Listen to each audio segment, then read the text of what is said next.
નમસ્કાર દર્શક મિત્રો, અર્થ પડકાર ન્યૂઝમાં આપનું હાર્દિક સ્વાગત છે।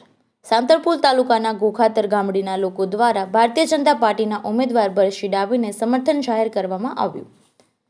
ભરતસિંહ ડાભીને સમગ્ર ગામજનોએ સમર્થન જાહેર કરેલ। આ પ્રસંગે રાધનપુરના ડોક્ટર દેવજીભાઈ પટેલ, ફરશુભાઈ ગોકલાણી, લક્ષ્મણભાઈ આહિર, અરવિંદભાઈ ગોકલાણી, સાકાજી ઠાકોર, મેવાભાઈ આહિર અને અન્ય મહાનુભાવોની ઉપસ્થિતિમાં સમગ્ર ગામજનોએ ભારતીય જનતા પાર્ટીના ઉમેદવાર ભરતસિંહ ડાભીના ભાજપના રાધનપુર વિધાનસભાના ઇન્ચાર્જ ડોક્ટર દેવજીભાઈ પટેલને તેમજ ચોરાડ વિસ્તારના આગેવાનોએ સામે ચાલીને ગોખાતર ગામડીના લોકોએ ફોન કરીને જાણ કરી હતી કે ભરતસિંહ ડાભીએ જે અમારું આઝાદી પછી અમારા ગામને રોડ બનાવી આપવામાં આવ્યો હતો, જેને લઈને આખું ગામ સ્વયંભૂ ભાજપના ઉમેદવાર ભરતસિંહ ડાભીને ભગવાન રામની જયઘોષ સાથે સમર્થન જાહેર કર્યું હતું।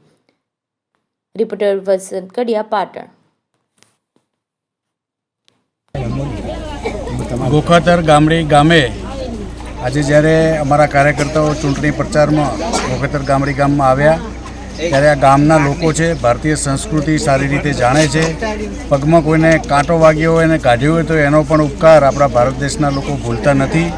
તો આ ગામે એની રોડની સમસ્યા હતી। અમારા સંસદ સભ્ય શ્રી ભરતસિંહભાઈ ડાભીએ પોતાની સ્પેશિયલ ગ્રાન્ટમાંથી આ ગામને સ્પર્શતો રોડ છેક ગામના ગુંદરા સુધી બનાવ્યો છે।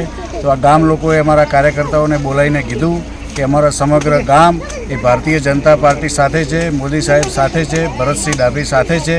તો તમે બધા આગેવાનો અહીં આવો અને અમારે સમગ્ર ગામને ભારતીય જનતા પાર્ટીને ટેકો આપવો છે।